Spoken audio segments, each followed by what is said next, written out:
It seems like it was just yesterday or a couple of days ago that we began these reflections on certain pivotal ayat in what we are listening to of the Quran each night. And tonight we will be reflecting on a verse that we haven't yet heard, but it's coming. And that is the first verse in Surah Al-Kahf, where Allah Ta'ala says, Alhamdulillah, الذي أنزل على عبده الكتاب ولم يجعل له عوجا. Allah Ta'ala opens this chapter by praising Himself, saying, Alhamdulillah, all praise is due to Allah who revealed the book, the Quran, to His servant, and He allowed no crookedness therein, no iwaja. Now, to fully appreciate the impact of the first verse in Surah Al-Kahf, we actually have to go to Surah Isra.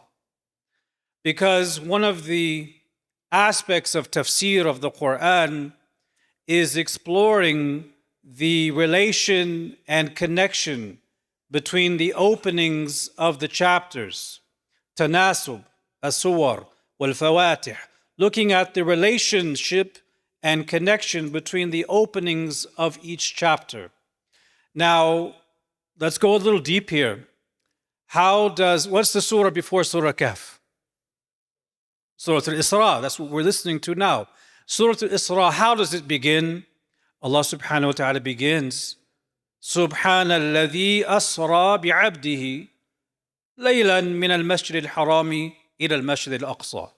Allah ta'ala begins Surah Al-Isra by saying, Subhanalladhi asra bi'abdihi. And in Surah Al-Kahf, Allah Ta'ala begins the chapter by saying, Alhamdulillah alladhi anzala ala abdihi. Do you see the connection here? Allah Subhanahu wa Ta'ala begins Surah Al-Isra by mentioning tasbih, the glorification of Allah Ta'ala. He is expressing His transcendence beyond imperfections and similarity to creation. And then He mentions the fact that He took whom? Abdihi, His servant, by night on a journey from Al-Masjid al-Haram to Al-Masjid al-Aqsa. And in Surah Al-Kahf, Allah subhanahu wa ta'ala says, Alhamdulillah, alladhi anzala ala abdihi al-kitab, wa lam yaj'al lahu iwaja. So in Surah Al-Isra, Allah begins with tasbih, and then He mentions His abd, His servant.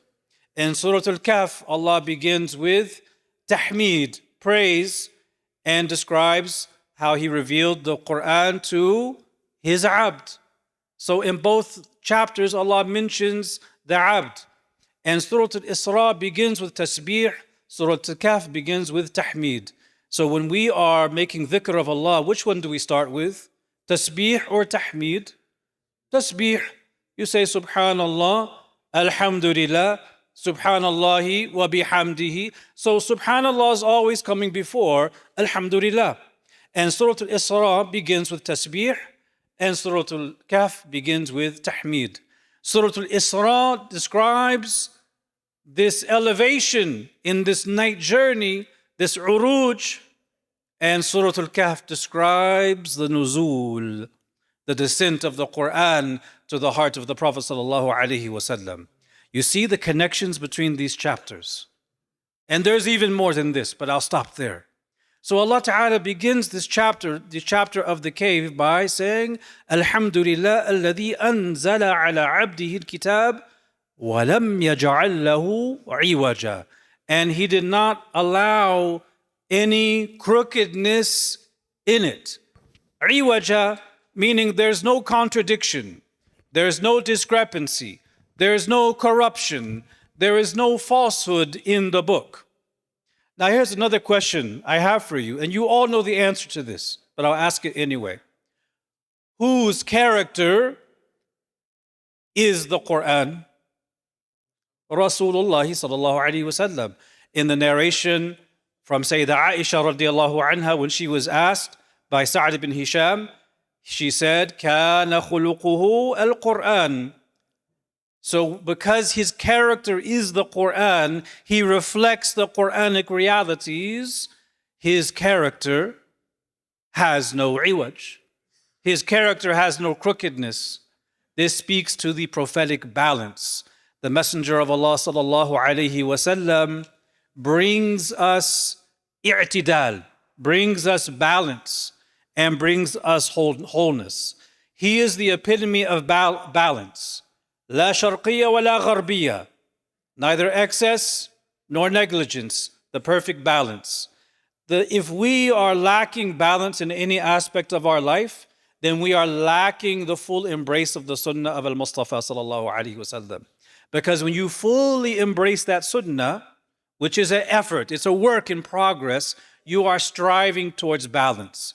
And when you're striving towards balance, it's not something that you attain and you have, and you don't have to work for it ever again. You have to constantly make micro adjustments in your life, shifting things so that you stay balanced. You know, if you go to the playground, you have that, what do they call it? The seesaw. As kids, we used to get on the seesaw, one of us, and we would stand right in the middle of the seesaw and try to keep it straight. If you've ever done that, you'll know that as you try to get it straight, you can't just get it straight and stay still. You have to constantly make these micro adjustments from the left and to the right. And being balanced in many ways is the same, that you have to constantly adjust and follow the guidance of the Prophet ﷺ as new things come up in your life to keep this balance. Now, the Prophet ﷺ also tells us from the dua he taught us when he would look in the mirror, he would say, Allahumma kama hasanta khalqi fahassin khuluqi. Oh Allah, just as you have beautified my outward form, beautify my character. So there is reflection of the inward and the outward, the fully human, balanced epitome of what it means to have good character. That is the Messenger of Allah sallallahu alaihi wasallam. What does this mean for us? What is the main takeaway for tonight? This means that if we are striving to embody the character of the Prophet sallallahu alaihi wasallam, then we have to find balance in every aspect of our life. Now, the thing about life is that, especially as we get older, we have more and more responsibilities. We have lots of wadha'if, lots of roles that we have to play in life. You have parenting, you have work, you're dealing with family, you're dealing with children and parents and in-laws, you're dealing with finance, you're dealing with education, you're dealing with the spouse, you have your religious duties, you have your social duties, you have your familiar duties, your physical needs as well. All of these things call for our attention. But if we give too much attention to one at the expense of the other, then we're going to fall into imbalance. For example, if a person focuses mostly on their physical health, they will probably neglect their children or their family. If they focus on their family or work to the detriment of everything else, their health might suffer. This is what happens to a lot of people. They're plugging away every day at work to the detriment of their health. So when a person is giving attention to one thing more than the other and they fall out of balance, they come into problems. So the effort of embodying the character of the Prophet ﷺ is the effort of coming to balance so that we become whole human beings, so that we do not have iwaj, crookedness, going this way or going that way. But that, to straighten out that crookedness, requires that we make those adjustments. We find the areas where we're lacking in balance and we pull it back in. May Allah Ta'ala give us that balance and that prophetic character. Ameen. Walhamdulillahi Rabbil Alameen.